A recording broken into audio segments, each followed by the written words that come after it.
Everyone, सो चलो एक दफ़े थोड़े से और बैंकिंग टर्म्स को देख लेते हैं which is related to RRBs. ठीक है, since we are going for RRB तो एक बार ही देख लेते हैं। सबसे पहला है कि व्हाट इज़ आरआरबी, आरआरबीज क्या हैं।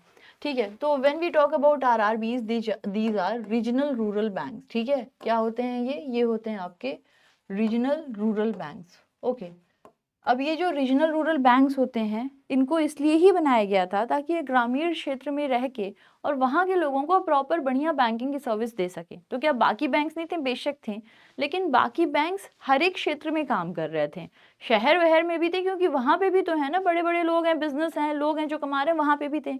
ग्रामीण क्षेत्रीय बैंक जो होते हैं ये स्पेसिफिकली ग्रामीण क्षेत्र में ही मिलते हैं, वहीं के लोगों को बैंकिंग सर्विस देने के लिए। बिकॉज हमारे देश में एक समय में इनकी आबादी बहुत ज़्यादा थी और इनकी शुरुआत 1975 से हुई है, तो उन आबादी को बैंकिंग की सर्विस मिल सके, वो भी अपने काम धाम कर सके, ये बहुत ज़रूरी था हमारे देश में, इसलिए इनकी शुरुआत की गई थी। जब शुरू हुए थे तब तो बहुत ज़्यादा मात्रा में थे। आज के समय में आपने देखा होगा वन स्टेट वन आरआरबी वाला चल रहा है कि एक राज्य में एक ही आरआरबी रहेगा। तो इनिशियली इनको क्या किया गया, शुरू में आए थे 196 हो गए थे, लेकिन बाद में इनको धीमे धीमे कम कर करके आज के समय में एक स्टेट में एक ही आरआरबी रह गया है। अब अगर मैं आपसे बोलूं कि वन स्टेट वन, अब जैसे आप लोगों के एग्जामिनेशन में यहाँ से एक सवाल बन सकता है कि what is one state and one RRB. ठीक है, और ऐसा क्यों किया गया था, ऐसा करने का अर्थ क्या था कि वन स्टेट वन आरआरबी पे हम लोग आए। तो वन स्टेट वन आरआरबी का सीधा सा अर्थ क्या हो जाएगा, वन स्टेट वन आरआरबी का मतलब हो जाएगा आपका सरकार की इनिशिएटिव है, किसकी, फाइनेंस मिनिस्ट्री की। ठीक है, मकसद यही है कि जैसे बहुत सारे जो आरआरबीज थे उनको कम किया जाए, इनकी बैलेंस शीट सही की जाए, इनकी ऑपरेशनल एफिशिएंसी की जाए और इनकी जो डिलीवरी है ना, रूरल की क्रेडिट डिलीवरी, उसको और बेहतर किया जाए। तो इसका जो ओवरऑल मकसद यही था कि इनको कंसोलिडेट किया जाए फेज मैनर में, और एक स्टेट में एक ही आरआरबीज रखे जाएंगे। 28 होंगे टोटल, जिसमें 26 स्टेट में रहेंगे, 2 यूनियन टेरिटरीज में रहेंगे। 1 मई से इफेक्टिव है। ज़रूरी इसलिए है क्योंकि इससे इनकी यूनिफॉर्म ब्रांडिंग हो जाएगी, फाइनेंशियल इंक्लूजन भी बढ़ रहा होगा, इनकी ऑपरेशनल एफिशिएंसी भी बढ़ेगी। कॉस्ट को लेकर बात करें, टेक्नोलॉजी को लेकर बात करें, तो बड़े बड़े आरआरबीज में जब ये मर्ज होंगे तो जो बढ़िया ऑलरेडी चल रहे थे, उनकी टेक्नोलॉजी एफिशिएंसी बेहतर चल रही थी, ये भी उनके साथ मर्ज होके बढ़िया काम कर सकेंगे। So that is what is one state one RRB, की एक स्टेट में एक ही आरआरबी रहेगा। ठीक है, इसका मकसद याद रखिएगा, एक ऐसी पॉलिसी है जिससे मल्टीपल आरआरबीज को एक आरआरबी में मर्ज कर रहे हैं। मकसद क्या है, इनकी एफिशिएंसी को बेहतर करना, कि ये बढ़िया से बढ़िया एफिशिएंट होके काम कर सके। ठीक है, वन सेकेंड पीपल। हाँ, okay, so as I was telling, sorry people. Okay, तो जैसा मैं आपको बताई थी कि हाँ ये क्या है, इसका डिफिनेशन मैंने आपको बताया, ऑब्जेक्टिव भी बता दिया। मकसद क्या है, मकसद यही है कि इनकी ब्रांच नेटवर्किंग को बढ़ाया जाए, जो छोटे मोटे आरआरबीज थे उनको बड़े के साथ में मर्ज करें, उनकी टेक्नोलॉजी अडॉप्शन बढ़ा सके, वो और बेहतर काम कर सके। That is why one state one RRB was important. ठीक है, तो ये एक हमने बात कर ली, आरआरबीज को क्यों बनाना जरूरी था, वन स्टेट वन आरआरबी क्या है। Next is NABARD. So what is NABARD? NABARD is simply National Bank for Regional and Agriculture and Rural Development. अब ये एक AIFI की तरह काम करते हैं, ऑल इंडिया फाइनेंशियल इंस्टीट्यूशन। हमारे देश में ऐसे कुल 5 AIFI हैं, नाबार्ड है, EXIM, NHB, NAFED and SIDBI।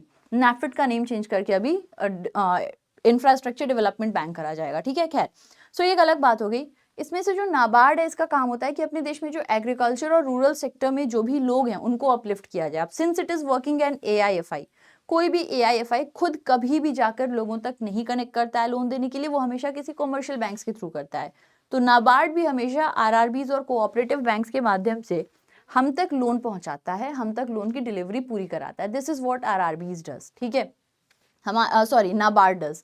NABARD को बनाया गया था 1982 में, और ये अभी के समय में क्या करता है, छोटी मोटी कमिटीज़ बनाता है, ये देखता है कि किस एरिया में किस तरीके से क्रेडिट डिलीवरी कर सकते हैं, कैसे क्रॉप्स हो सकते हैं, यहाँ पे क्या डेवलपमेंट की नीड है, वैसे अपनी छोटी मोटी कमिटीज़ को बना के फिर उसे इम्प्लीमेंट करता है।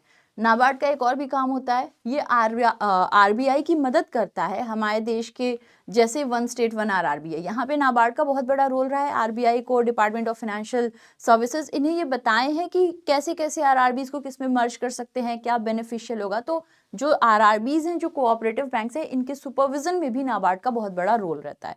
ठीक है, okay, then we have SIDBI।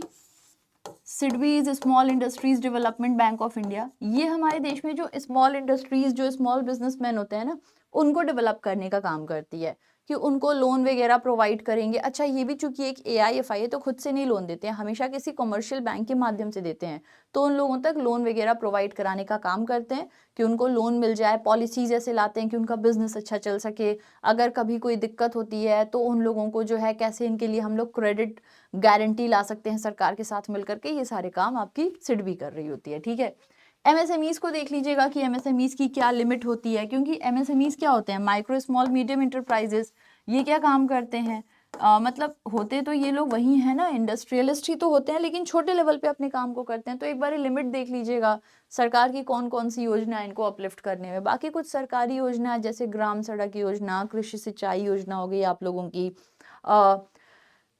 ये आपकी अटल पेंशन योजना हो गई, सुरक्षा बीमा योजना, जीवन ज्योति बीमा योजना, इस तरीके की योजनाओं को जरा एक दफे आप देख लीजिएगा। ठीक है, मॉनेटरी पॉलिसी से सवाल बन सकता है कि मॉनेटरी पॉलिसी क्या हो जाता है। तो मॉनेटरी पॉलिसी एक ऐसी पॉलिसी हो जाती है जिसके माध्यम से जो RBI है वो मार्केट में इन्फ्लेशन को कंट्रोल करती है।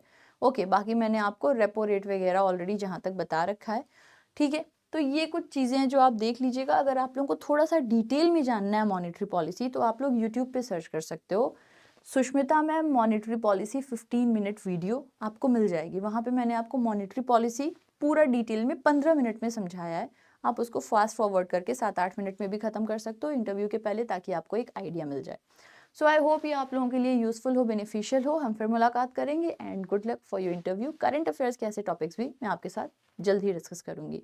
Good luck again, take care and bye everyone.